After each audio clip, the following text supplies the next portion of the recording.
राधा रुको। अरे इतना तेज कहाँ भागा तारू, धीरे चला। अरे अरे कहाँ भाई देख लू, यही से कहत रही ना धीरे चला। आ गए मोच। आओ होने चला चला संभार के बैठा।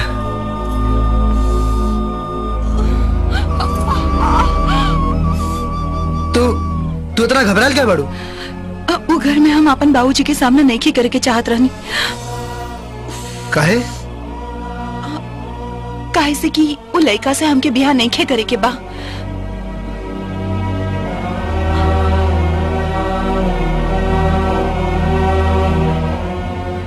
का तू हमार जिंदगी भर साथ निभाईबा? जब प्रीत के डोरी बंध गइल बा त हमार सुख तोहार और तोहार दुख हमार। का देखा तारू, विश्वास नहीं किया हमरा पे? ला देखा हमरा प्यार के सबूत।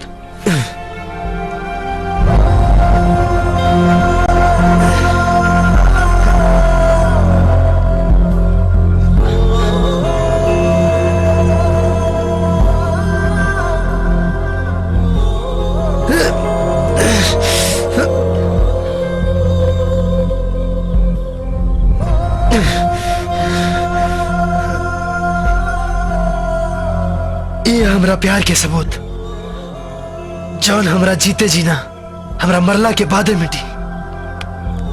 I love you, Raju. I love you। और राधा दीदी। अरे राजू दीदी खुश रहो दीदी। अरे बेटा आ गई ला। बाबूजी जी प्रणाम। जीजा जी। राजू ये क्या है? ये राधा या बलवंत सिंह जी के बेटी।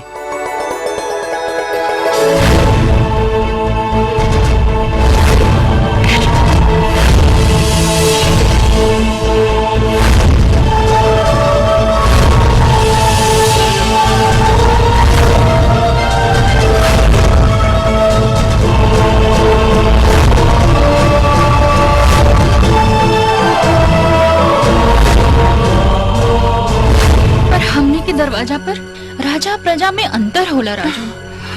बाकी वो भेद अब मिट गइल बा दीदी। अब राजू ही हमार जीवन बा। राधा हाँ। ये फैसला करे का अधिकार लड़की का ना माई बाप के होला। बाकी फैसला तो हमने की कर चुकल बानी जीजा जी। कदम आगे बढ़ गइला के बाद पीछे ना हटी। पर हमार बाबूजी के कल रिश्ता हमरा के पसंद नहीं खे, और हमार बनावल रिश्ता हमार बाबूजी कभी ना मनी है। लेकिन बलवंत सिंह जी के पता चली तो परले आ जाई बेटी। सही कहा था।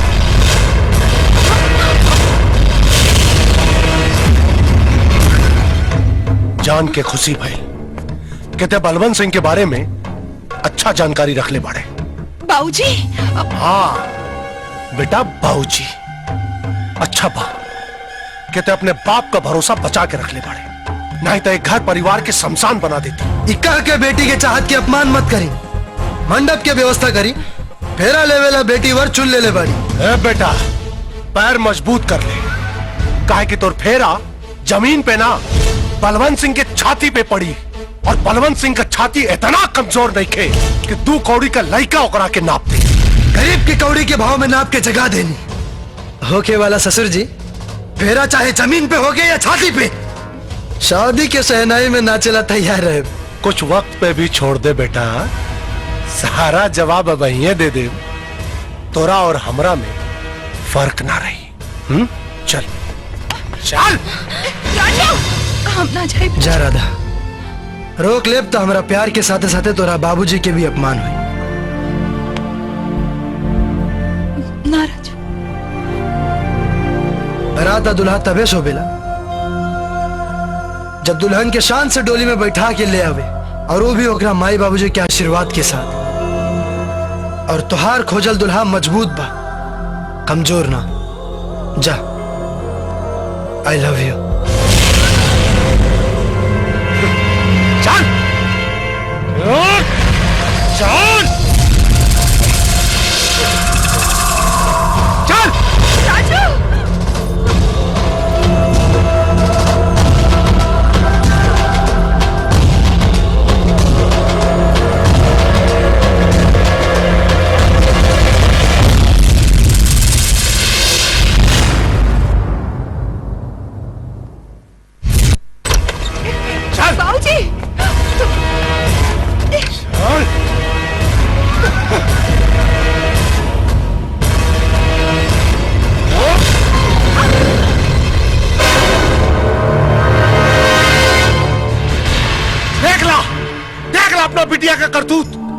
तू कौड़ी के लड़का के हाथों हमार पगड़ी उछाला दिया।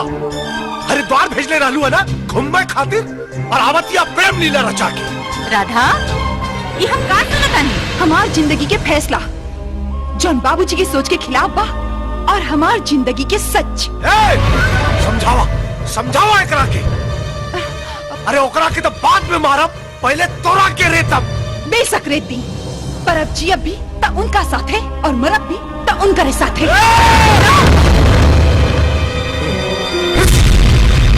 ठीक है बेटा, ठीक।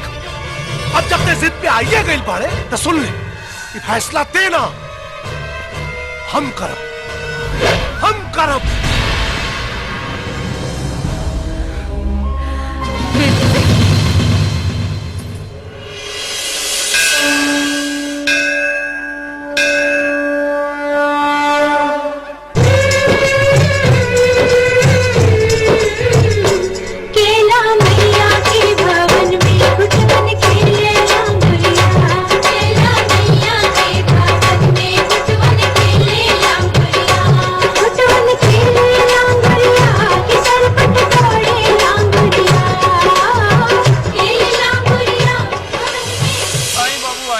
बलवंत सिंह के आदमी आये है और घर में सब तोड़ फोड़ करके चल गई सन और कहला सन अपने मालिक से कह दिए कि हमरा घर के तरफ आग उठा के ना देखे। अरे वो लोगन के साथ राजू, शुरुआत बलवंत सिंह कैले पड़े, खत्म तो के करे के पड़ी।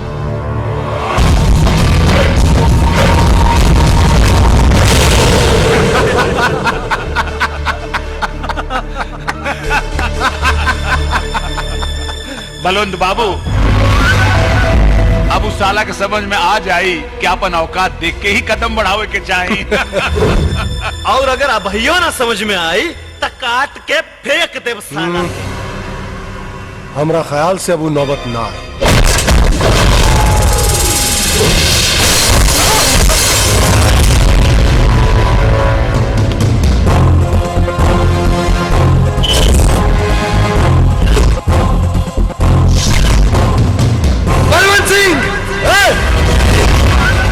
चिल्लो मत, आराम से। यहाँ चिल्लाए का हक सिर्फ बलवंत सिंह के हक। सही कहा था, अपना दरवाजा पर तो कुत्ता भी शेर होला।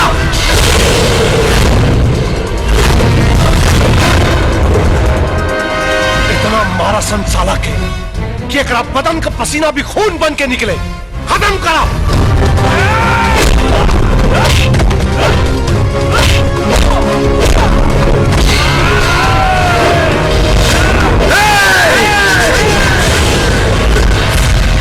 याद रख, अगर हमारा शरीर में एक बूंद खून भी बाकी रह गई तो वो तोरा बेटे के मांग के सिंदूर बन के रही।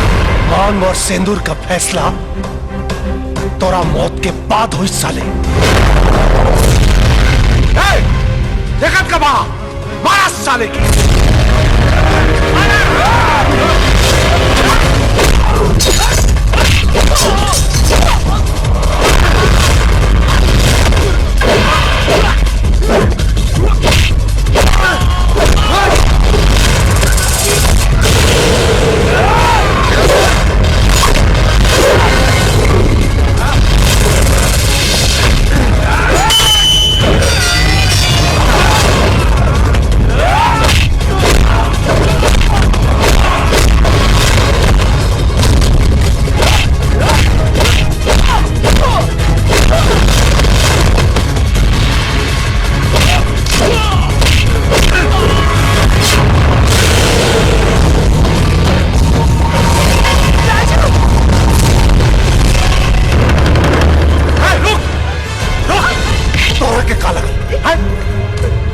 का प्रेम लीला देख के हमारा कलेजा पिघल जाई।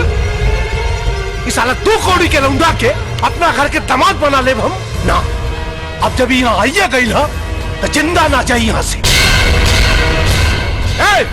खत्म कर साला। अरे सारे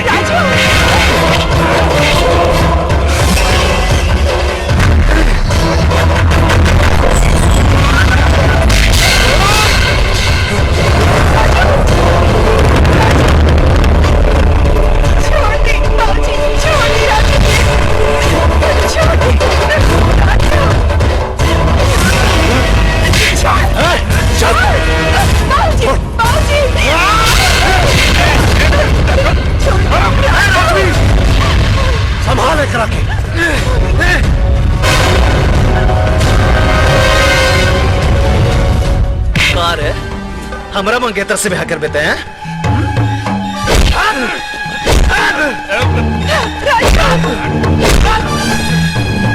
अब बोल।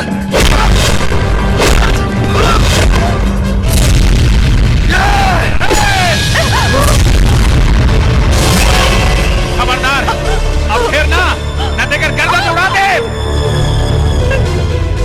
अरे देखा क्या बड़ा मारा, अरे मारा।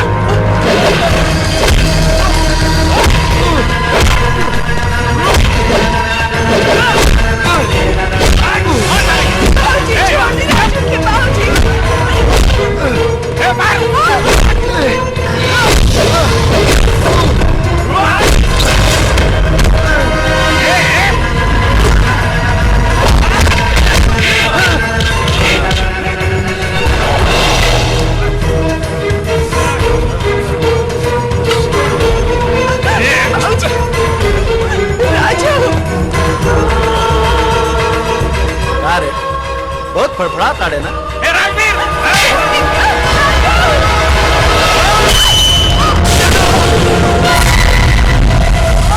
राधा राधा राधा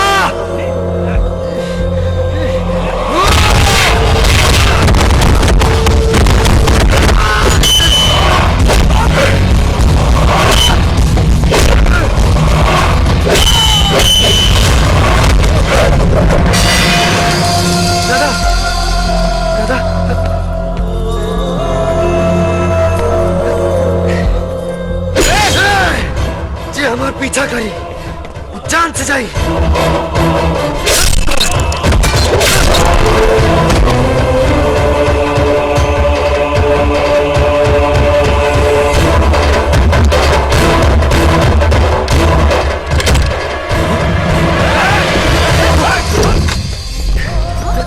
रुको। हाँ लिटाओ, संभाल के। डॉक्टर साहब, डॉक्टर साहब कहाँ पड़े? ये रहे। क्या हुआ? डॉक्टर साहब वो देखिए ना, डॉक्टर साहब वो इकरा के आई आई। डॉक्टर साहब सर पे चोट। इमरजेंसी वार्ड में ले चलो। चलो जी। आप यहीं रुकिए।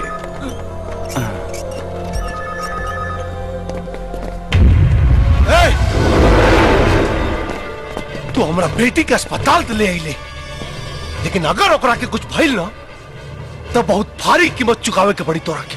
बनियागिरी छोड़ के भगवान से दुआ करी। औलाद के तो माई बाप के दुश्मन बनत सुने रहन, बाकी पहला बेर कोनो बाप के अपना बेटी के दुश्मन बनत देख लेनी। तो हमरा से दुश्मनी बर्दाश्त करे का ताकत भगवान से उधार मांग ले, काहे कि अब हम तोरा के नरक में भेजा। बलवंत सिंह के डर रहित तब बेटी के हाथ ना पकड़ती। हाथ पकड़े लायक रहबे तब ना पकड़ दे।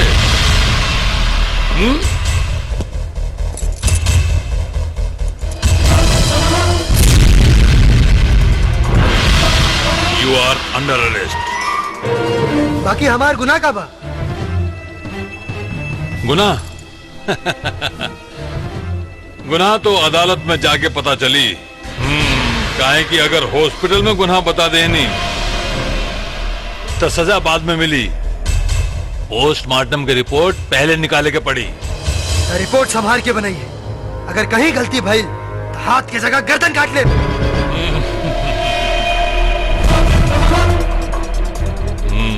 हाथ ला,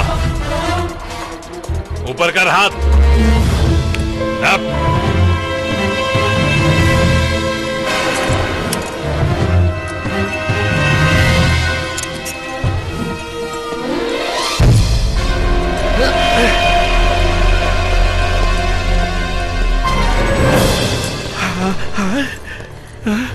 बेटी के मार के बाप बने के नया इतिहास बना देनी।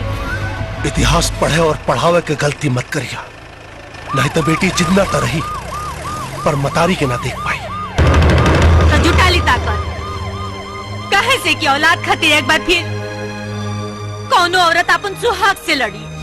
पर जीत ओकरा पति के ही हुई, काहे कि हमार मान सम्मान से बढ़ के परिवार कब्बो न रहे। और हाँ, अपनी आंसू बचा के रखिया, बेटी के मोहब्बत में गिरावे के काम आई। काहे कि ए बार बेटी का फैसला भगवान ना ओकर बाप करी है।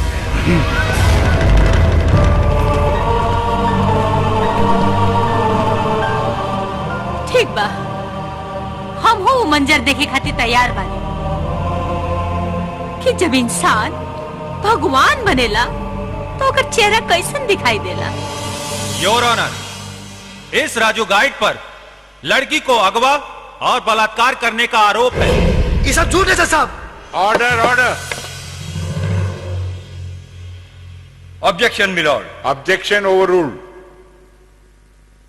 You may continue. Yes your honour, police की जांच पड़ताल, गवाहों और धारा 161 के बयान अदालत को पेश की जा चुकी है और लड़की के घर वालों को यह उम्मीद है कि अदालत से उन्हें इंसाफ मिलेगा। That's all your honour.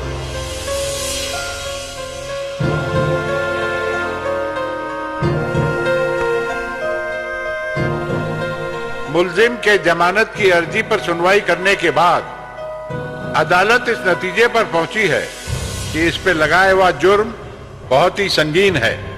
इसने एक लड़की को अगवा करके बलात्कार किया है। पुलिस और प्रोसिक्यूशन ने जो बयान और सबूत पेश किए हैं उसके अंदर लड़की का बयान नहीं है और इस केस में लड़की का बयान बहुत ही जरूरी है।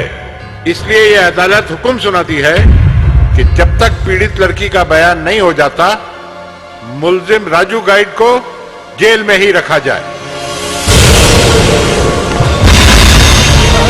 हम बेकसूर बानी जज साहब, हम बेकसूर बानी। हमरा पे गलत इल्जाम लागल बा।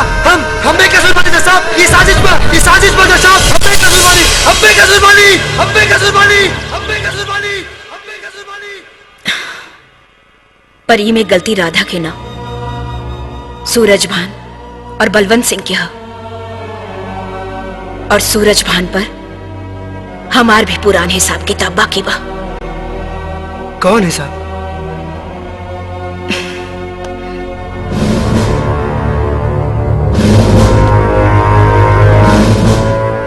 हमार पति के।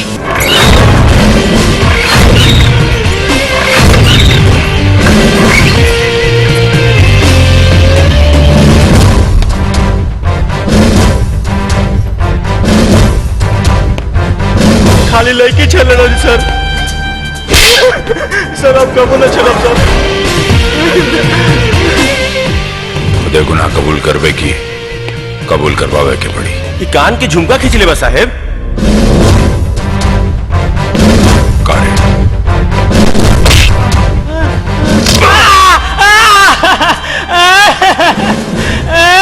दर्द का एहसास होता ना, महसूस कर सारे।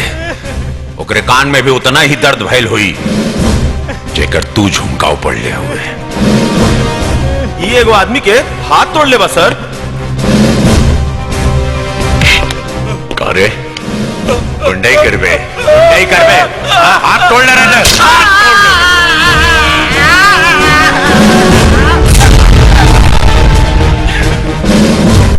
कान के बदले में कान,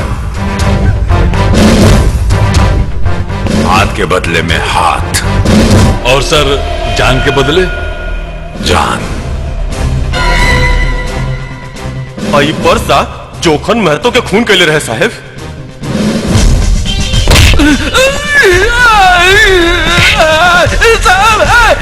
हमार बस चली तो इन लोगन के यहाँ मार देती।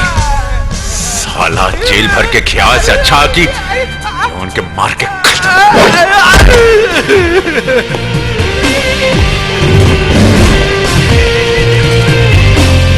जाके अपनी हालत अपने बाप लोगन के दिखा दिया। अपराधी पैदा कैल भूल जाइए इंसान। काहे कि अभी थाना में विजय सिंह का पोस्टिंग हो गई बाटे। Sit down please. जी थैंक यू सर। पानी में रह के मगरमच्छ से बैर। कान के बदले कान, हाथ के बदले हाथ और जान के बदले जान। बाबूजी का भेल रे? अपने के देश खतरा में बा। का? हाँ बाबूजी कहीं सामान के बदले सामान ले लिस्ता। ई का कहता रे? सच कहा था नहीं बाबूजी। गोवर्धन की लड़की पे हमार मन आ गेल रे।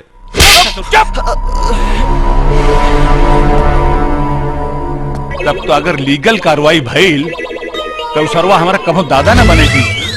बैठा।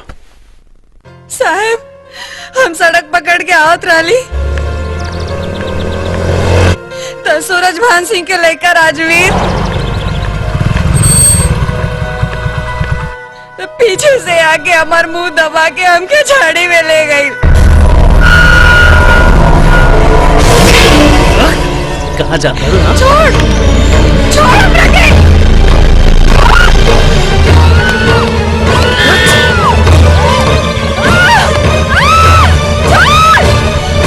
और हमरा संगे अपन मुंह काला गई।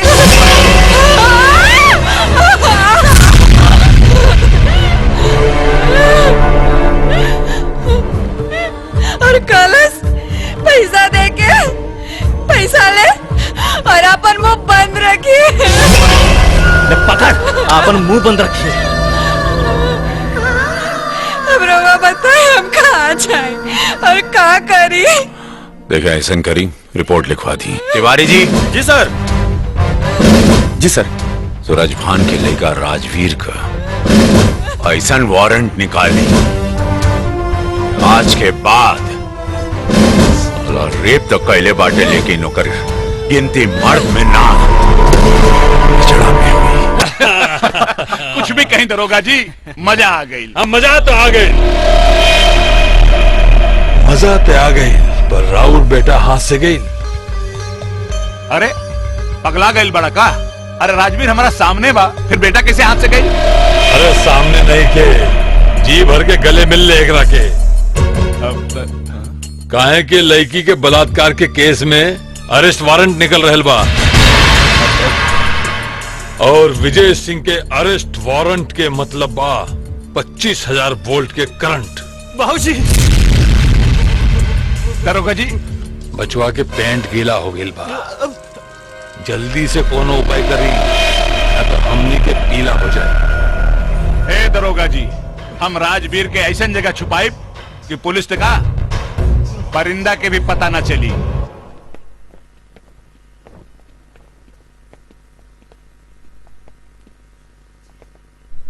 राजवीर बाबू, यहाँ आपके खाए पीने की सारी व्यवस्था बा, और हाँ कौनो बात के चिंता मत करिया। देखा 2-4 दिन बाद राउर जमानत होके आ जाई, ता फिर रहुआ जहाँ चाहिए वहाँ घूमी। अच्छा ठीक बा, जा तू लोग, हमरा के आराम करे था, कहाँ के बहुत थकान हो रहा बा। और हाँ जी, दरवाजा बंद कर दिया। विजय सिंह हमार घंटा उखाड़। बेटा के बारे में बाप से बेहतर के जाने लगा। साहब रंग माफ कर, साहब माफ कर, गलती हो गई साहब। नहीं साहब, ना साहब। बड़ा रेप करे का शौक बाटे न रसाले। ना बचवा बड़ा गरम बटेदार है। अरे बड़ा शरीर में गर्मी चढ़ा था। चल रेप करके बता। ए, कितना गर्मी बाटे हमरा के दिखा दे। अब देखे के चाहता नहीं तू रेप कैसे कर ली। दीदी हमरा के माफ कर दे, गलती हो गई दीदी। माफ कर दे, एक बार और रेप करके बता। करना कुत्ता, करना ही जो हाथ कर। कहाँ गई तो जोश तेरा मार के पेट में? अब रेप करके बता, बता नहीं चला, करके बता रेप। रेपी ना करी, अब रेपी ना करी, एक रेप हुई बाप के सामने। सरकार ताकि बाप की कमीना के पता चली कि औलाद लायक पैदा करे कि चाहिए, नालायक ना। तिवारी जी सर। घरे गए कितना दिन हो गए? सर 1 साल। वाह, बस तिवारी जी ले जाएं एकरा के अंदर, और एकरा बदन से चीख से ज्यादा खून निकले के चाहिए। जब मांस से मांस रगड़ाई ना तिवारी जी, तब पता चली दर्द के एहसास, दर्द का होला, बलात्कार का होला। ले जाइए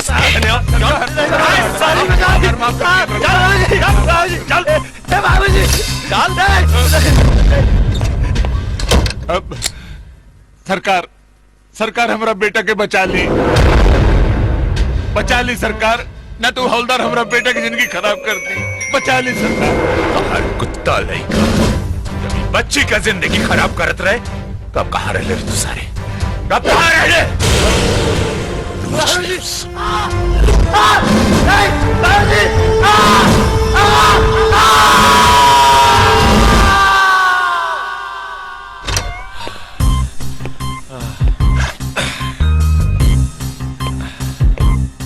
फाड़ दे। हो गए साहब। जिंदाबा के सरवा मर गई।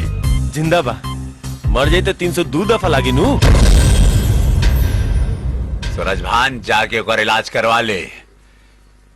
चोट ओकरा बदन पे नारे सारे तेरे आत्मा पे कैले बानी। मरला के बाद भी तरह के याद रही, बुझला बलात्कार। चल बच्ची।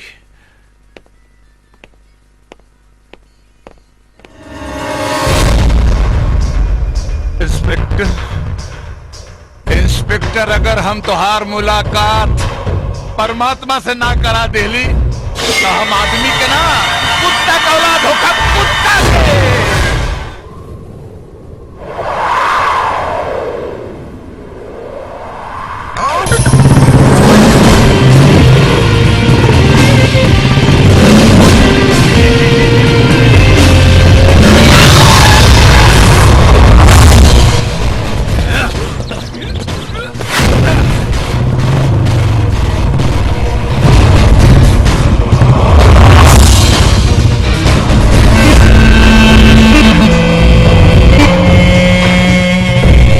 नमस्कार इंस्पेक्टर साहब।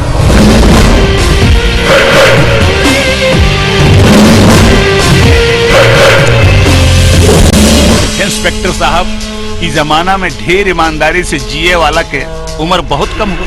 हाँ,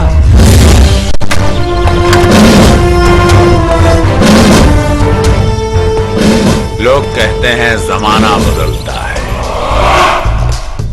कुछ लोग ऐसे होते हैं जो जमाने को बदलते हैं। हम वही में से एक हैं। तो नहीं, बाप बेटे का कुंडली ना हमारा पास बहुत पहले से है। बस इंतजार रहे सबूत और गवाह के, जौन हमरा क्या भेटा गईला।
रेप के बदले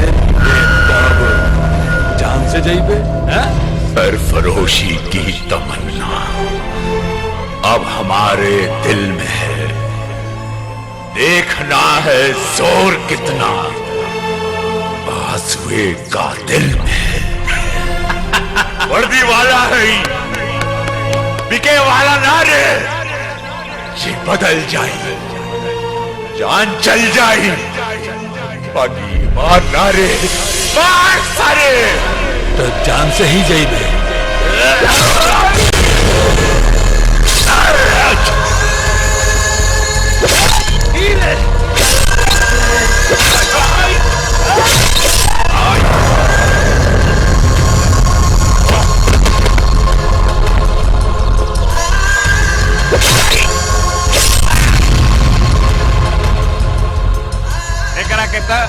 एकर करने के वार्ड मिल गई, सारे के राम नाम सत्य हो गई।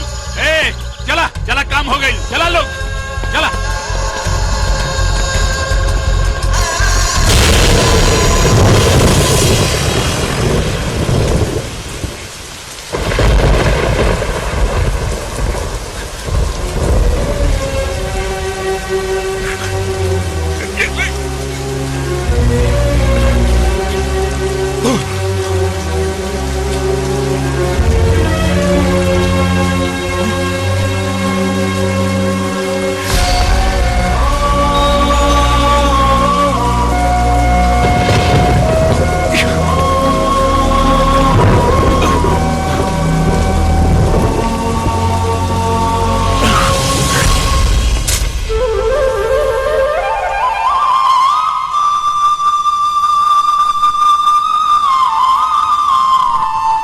हे माता रानी, हमने पर आपन कृपा बनाए रखा।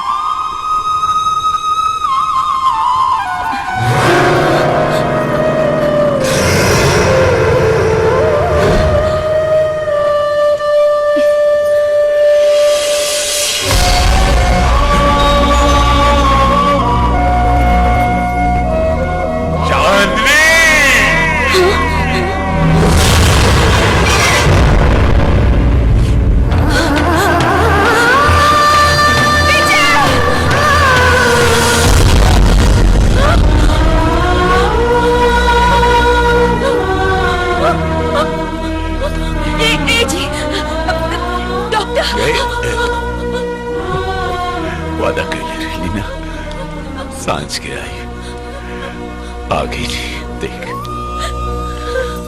सांस के रोक के रखने वाली विजय। विजय देख, चांदी तो और विजय के विजय पताखा करे शरीर पे लौका था।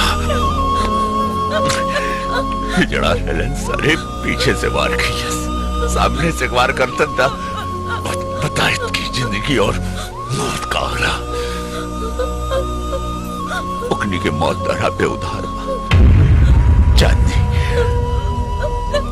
उकनी के मरला के बाद हमारे आत्मा की शांति मिली। उकनी के मरला के बाद हमरा हमारी आत्मा के शांति मिली। सत्य में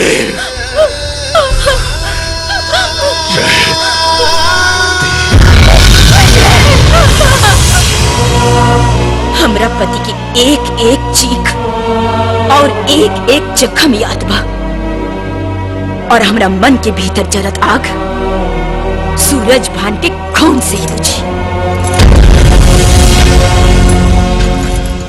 तब विराट से हमने दोनों के मकसद एक के बा।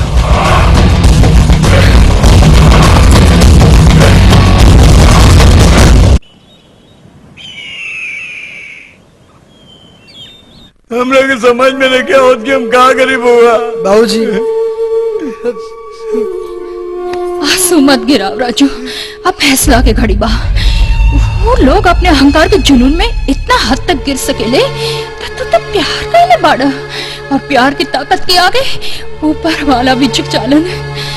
फिर तो बलवंत सिंह के औकात का बा।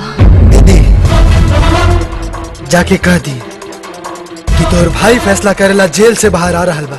जेल से? हाँ, बाकी राजू ना तूफान बन के निकली। पर तोरा के जेल से बाहर निकाले के? हम बस दुश्मन से जाके कह दी कि तैयारी कर ले, काहे कि मरे से पहले चीखे के मौका भी ना मिले।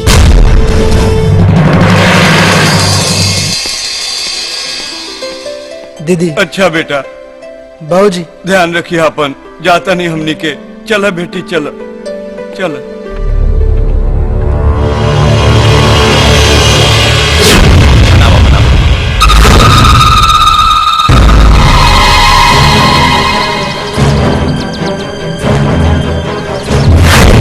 थोड़ा और दा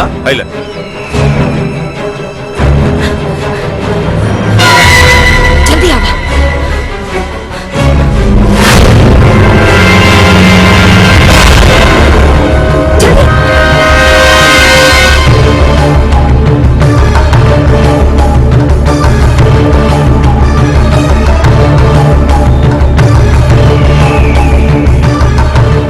आपके बहुत बहुत धन्यवाद। जिंदगी रही तो दोबारा मिले जी।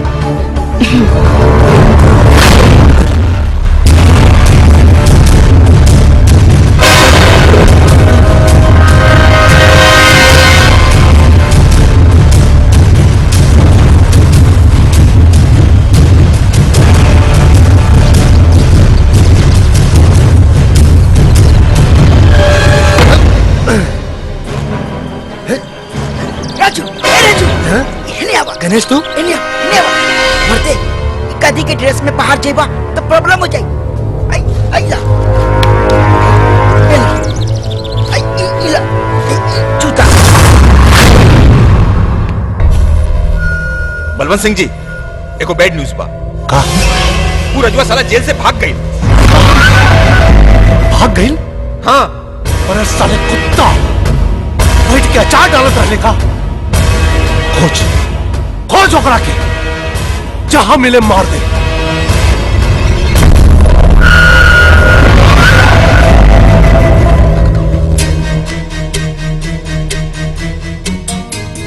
हाँ दरोगा, वो रजुआ जेल से फरार हो गई। अगर फरार हो गई बा तो जान से जाई। बाबूजी रहुआ चिंता मत करी। हाँ, चाय पी ली, कोनो दूसर वकील के पास चला जाई, कुछ न कुछ रास्ता जरूर निकली। बंद कर दे। दीदी। राजू बेटा। राजू तू आ गई ना। हाँ दीदी, हम तो उसे कहले रहनी ना कि हम जेल से बाहर जरूर आए। अच्छा, राधा कैसन बाड़ी? राजू, जौना लड़की की वजह से तो आज जिंदगी नरक बन गई, तो फिर वही के बारे में पूछा था। नाम भी मत लिया होकर। हाँ बेटा, बुआ जी ठीक कहता रहा, हम अपना बेटा के और तकलीफ में नहीं देख सको। ना ना बाबूजी, हम वो लड़की की आंख में विश्वास दिखले बानी जौन राजू के प्यार के गवाह बा। सुन राजू, हमरा मालूम बा राधा कहाँ बाड़ी। चला हमरा साथ, चला आवा। राजू, राजू सुना।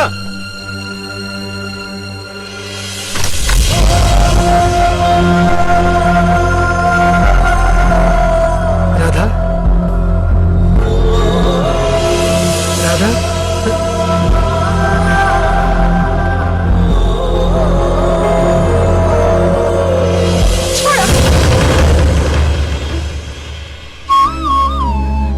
रवा के आई? हम तो राजू, जेकरा साथे तू जिए मरे की कसम खाने रहलू। हम तो तोहरा की पहचानत भी नहीं खे। बकवास बंद कर रहा। वो सफर, वो नदी के किनारा, प्यार के इजहार सब भुला गए लू। देख, हम तुम्हारा नाम अपना सीना पे लिखले बानी। ना, हम कुछ नहीं के जानत। रवा को गलत फहमी भइल बा। गलत फहमी ना, यह सच्चाई है। तू ही हमारा राधा। देखा देखा, अगर तोहरा के क्यों से डर बा तो तू हमके बताओ। हम डरे ना, मारे आइल बानी। हम कौन तो है राधा वादा ना। जाई, जाई, निकल जाई यहाँ से। जाई यहाँ से। बलवंत बाबू, परेशान होकर से काम ना चली। इधर राधा का आवाज है। राधा, राधा, कहाँ भाई बेटी? राधा, राधा, अरे काहे चिल्लात रहलू? कहाँ भाई? बाबूजी, बाबूजी कौन आयल रहल? वो हमके आपन राधा कहत रहे। अरे बेटा, कौन पागल रहलू? तू आराम कर, बिल्कुल चिंता मत कर, आराम कर, आराम से संभाल। हाँ, लेट जा। बलवंत बाबू, अगर जल्दी होकर पागलपन के इलाज ना भइल ना तो बहुत भारी पड़ी हमनी की। दरोगा बोले, हमरा के वो लड़का जिंदा ना, मुर्दा चाहिए। हाँ, मिल जाए। लखन। जी भैया जी। आपन आदमी लगा दे, साला जहां भी मिले पहले गोली मार, ओकरा बाद हमरा के खबर कर। गोली मार।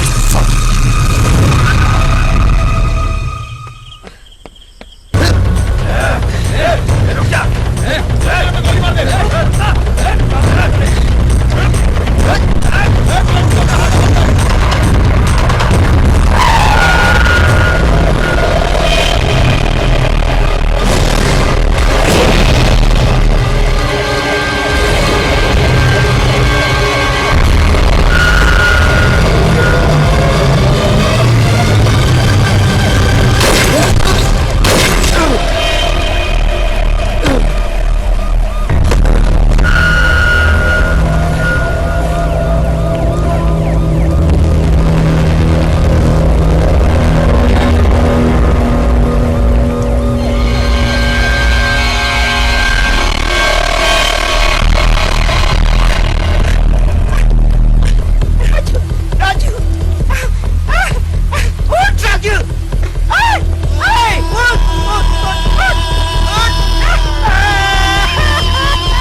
राजू राजू राजू राजू राजू राजू तुम ठीक मारो ठीक मारो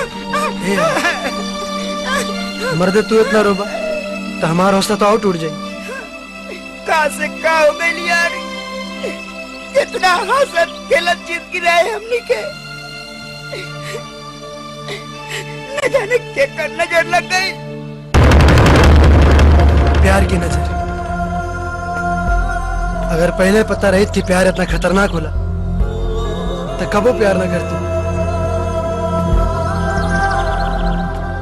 प्यार हमारी जिंदगी खराब कर देला सो। कोनो बात नहीं की, कोनो बात नहीं की यार, बंजर जमीन पर भी फसल उगेला, बस वो पर उगावे वाला के पास हिम्मत और हौसला होके के चाहिए। और हमरा मालूम बा हमरा यार के लगे वो सब कुछ बा। ए यार, सजा खत्म होला के बाद फिर से नया जिंदगी शुरू कर जाए। अब ही सरेंडर कर दो सरेंडर। राते बड़ा खराब सपना देख ले बानी। सही कहा था यार, जेकरा वजह से जेल से भगरी वह पहचाने से इनकार कर देला, तब फिर झूठ की लड़ाई लड़ना से भी क्या मतलब।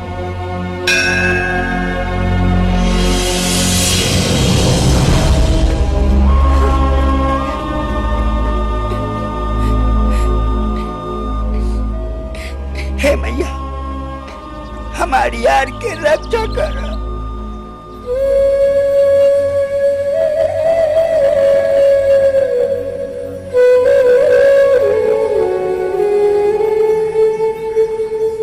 माई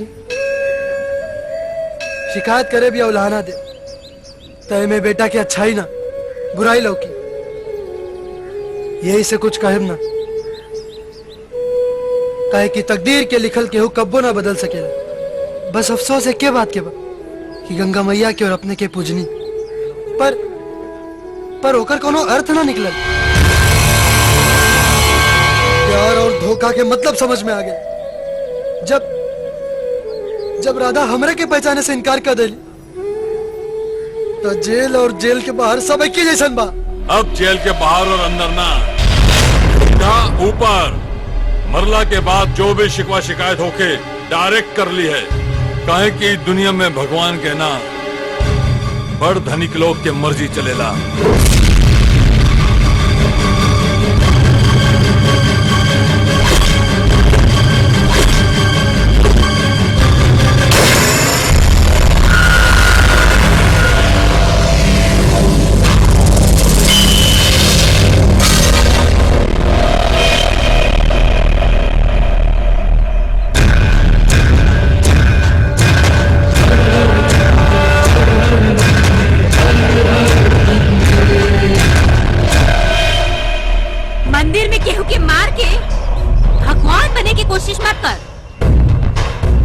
मरला के बाद चीता खातिर लकड़ी भी ना मिली। ए बुढ़िया, ये है तू? पहचान बता दे तो ऊपर के पसीना नीचे से निकले लगे। बलवंत सिंह के मेहराज आई लड़का के होखे वाली सास।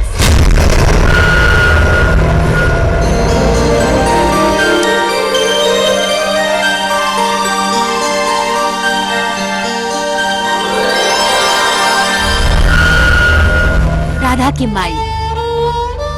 अब कौनो शिकवा शिकायत में बेटा, वो लड़ाई में राधा की यादाश्त गईला की वजह से हो सकेला कि तारा के ना पहचान ले हुई, पर तारा के सच्चा प्यार करेली बेटा। और एगो लड़की के ओकर माई से ज्यादा केहू न जान सकेला।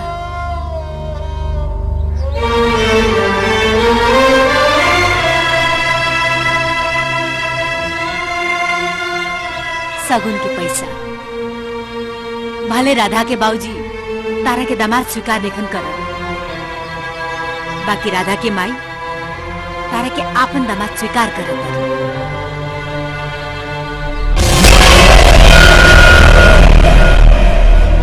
मंदिर से बनल रिश्ता घर के दहलीज के ऐसा मजबूत करी कि सुने वाला कही कि राधा के बाबूजी के ना उनका माई के खोजल दामाद जौन ससुर के पगड़ी के शान बढ़ा देलस।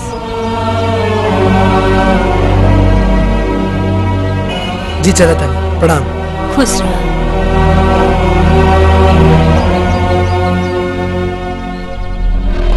वाह बलवंत बाबू वाह, अपने के मारे के ऑफर देनी और अपने के ही धर्म पत्नी बचा ले लस।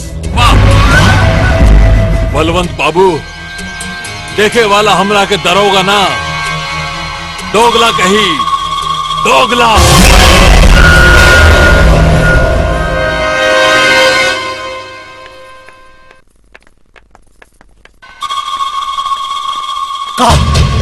का हो रहा भाई सब? कहीं आपने घर में चिल्लाई शोभा ना देवेला। घर के फैसला औरत ना मर्द करेगा। ये फैसला एगो औरत के ना एगो माई के हा, जे अपन बेटी के भाग में दुर्भाग्य लिखे नहीं के दे सका। बेटी के भाग्य और दुर्भाग्य का फैसला माई ना बाप करेला। तो ठीक बा, रोवा बाप के फर्ज निभाई और हम महतारी के धर्म निभाई। तो निभावा, लेकिन कहीं ऐसा न हो कि तोहार चिता पे हमारा के बेटी का मंडप सजावे के पड़े।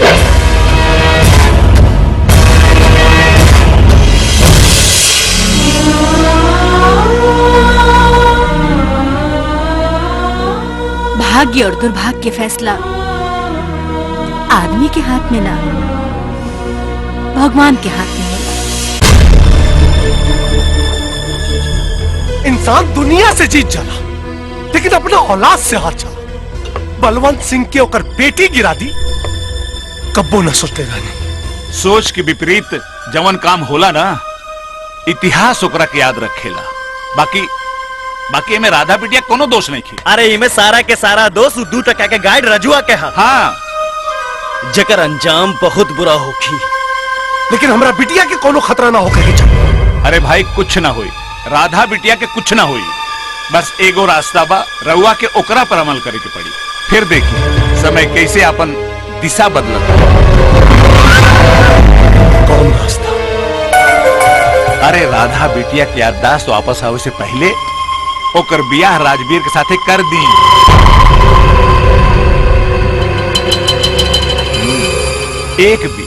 एक बेर अगर मांग में सिंदूर पड़ गई ना, फिर देखी कैसे सिंदूर प्रेमी के अलग कर देला।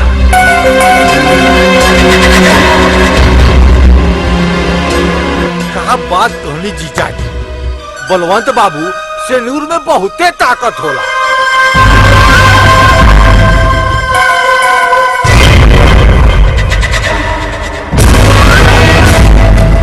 तो ठीक बा, दिन और तारीख तय करी। अब चाहे घर जले चाहे गांव, लेकिन मंडप तो सजी साला।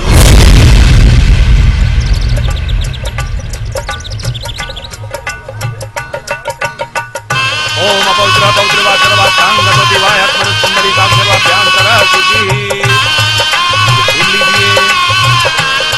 चिंता मत करिए बलवंत बाबू, तुम्हारे राते कौन चिंता करोगा?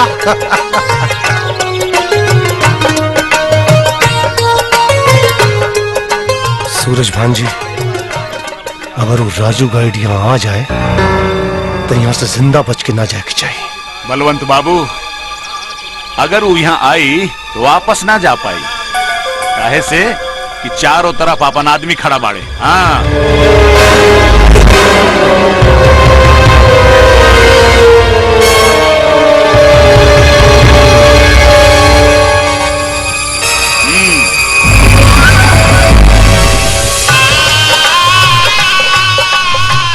जजमान मुहूर्त के समय हो रहा बा, कन्या के बुलाई। ए मंटुआ, हाँ? जो राधा के बुला के ले आओ। ये जल लीजिए, हाथ जोड़िए।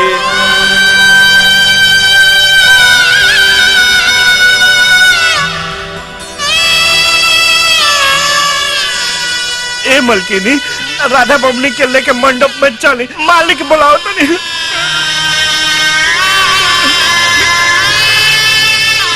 चलो बेटा।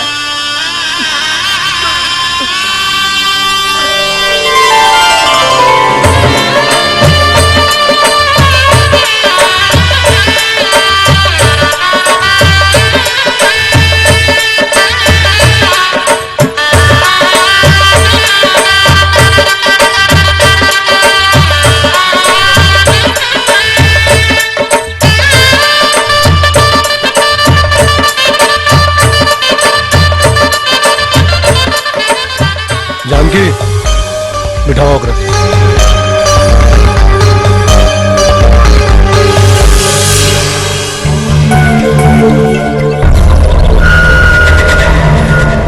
ओम अपवित्र पवित्र वा सर्वास्थांगत विवाह यस्मिन् पुंडरीकाक्ष सर्वाभ्यांतरः शुचिः।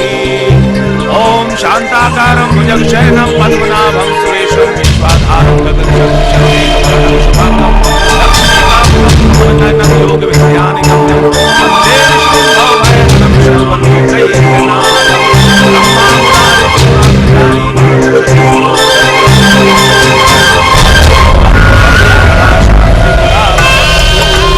वर वधू जयमाल के लिए खड़ा हो जाए।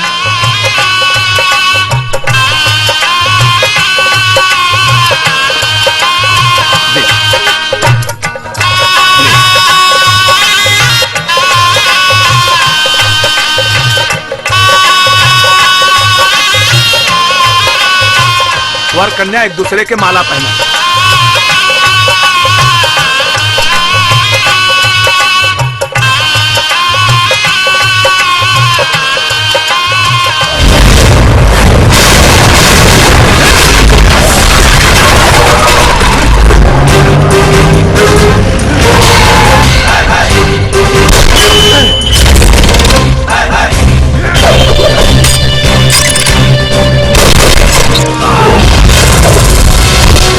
वर कन्या के गठबंधन करी।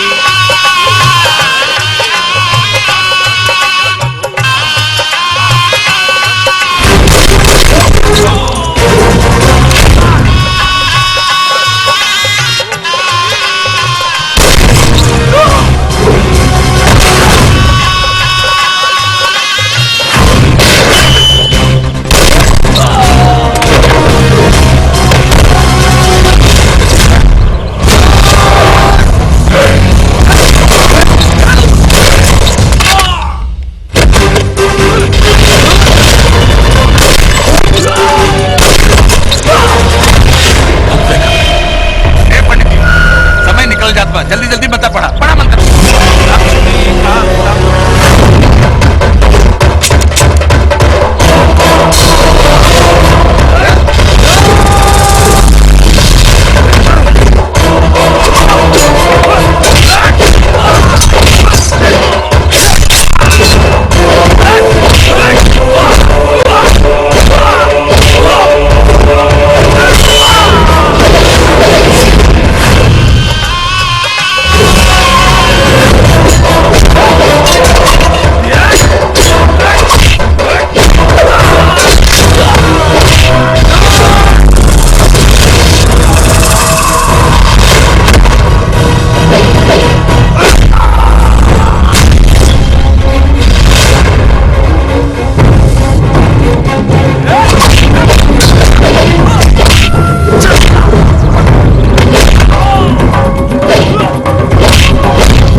जल्दी मंत्र पढ़ो।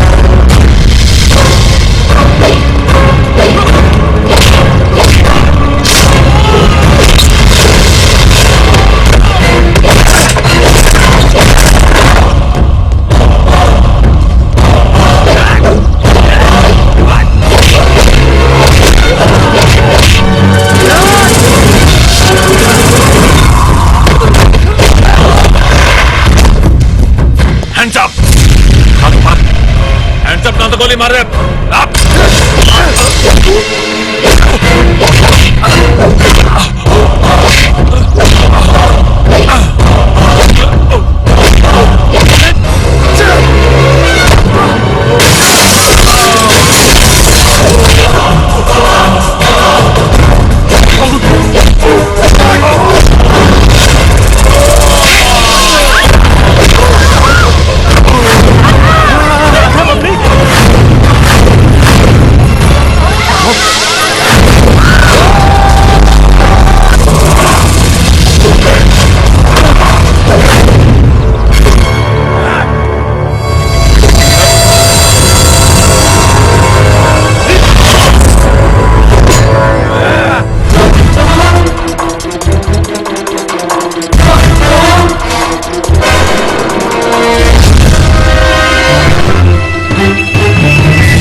मरेला ना। खूब सरूचा कैले अपने बाप का। इन्हें दोष तोड़ नहीं खे। तोरा मतारी के कोख कबा जवन तोरा जैसन बच्चा बेटी पैदा भइल। रीता सोनोग्राफी की रिपोर्ट डॉक्टर के बजाय पंडित के दिखा दी ना तो भविष्य उज्जवल हो जाएगा। दामाद के सामने सास पर हाथ उठेगा तो मर्दांगी की औकात औलाद की जगह दामाद लापती। सीधा से आशीर्वाद दे दे ना तो दहेज में गर्दन काट के ले जाए। बेटा राजवीर खड़ा खड़ा मुंह का देखत बड़ा। राधा बलवंत सिंह के बेटी ना हमार पतो बिया पतो खींच के ले आवा कर ले आवा।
ससुर पिता समान होला और पिता पर हाथ उठावल मर्यादा के खिलाफ होला। रवा न पत्नी के सम्मान देनी ना बेटी के तो दामाद के का देम। यहाँ के छोड़ दी काहे कि हम तोरा डोली में अपन बाबूजी के हाथों विदा होके के चाहता नहीं। और बाबूजी प्यार कइल ना जाला हो जाला और अब हो गई तो हम का करी। और उसके बाद भी अगर सारा फसाद के जड़ हम हई तो ठीक है हम ही अपन जान दे देता। ना बबली ना बाबूजी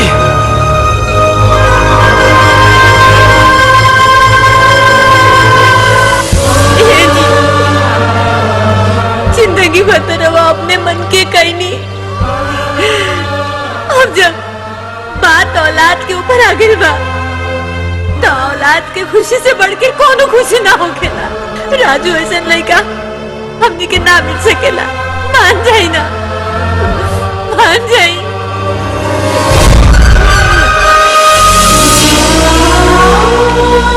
ना जानकी ए बेटा बाप भी एक इंसान होला, गलती बापों से हो सकेले, माफ कर दे हमरा के।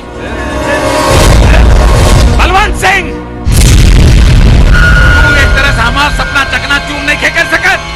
तोहार बेटी अब हमारे घर के ही बहू बनी।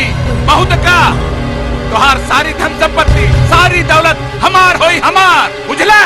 ए सूरज भान बस अभी सपना देखल बंद कर। आज के बाद अगर हमारा बिटिया की तरफ आंख उठा के भी देख लेना तो साले चीर दे। बाबूजी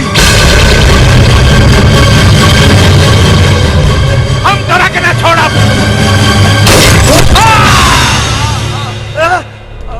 बाबूजी बाबूजी बाबूजी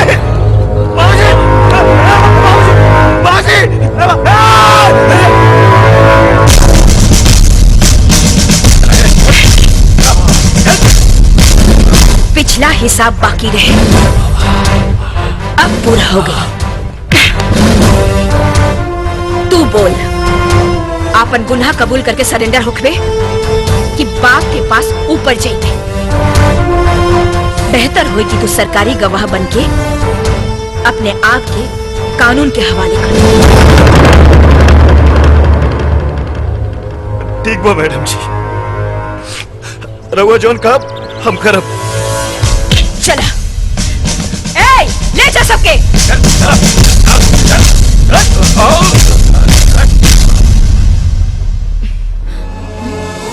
हमरों के ले चले। ना अभी ना, अभी तो तू ब्याह करा। एकनी लोग के सरकारी गवाह बना के हम तोरा के छुड़ा ले। अच्छा चला तानी।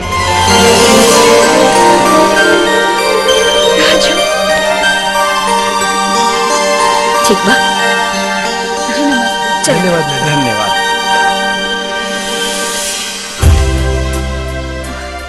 अब देर मत करी, लेकिन के आशीर्वाद दे दी। हाँ मालिक। हाँ ठाकुर साहब, रहुआ अपन अहंकार में ये दोनों के अलग मत करी। बलवंत बाबू अहंकार तो माटी भी ना बर्दाश्त करेले। अरे प्यार से चलब तो पाँव के नीचे और पटक के चलब तो कपार पे चढ़ जाले। अब चली लइकन के आशीर्वाद दे। हाँ ठाकुर साहब ठीक बा। अब देखत का बारा जो कर लो। बाबूजी अरे ढेर माई बाबूजी करबू तई लोग नाना नानी कैसे बनी है?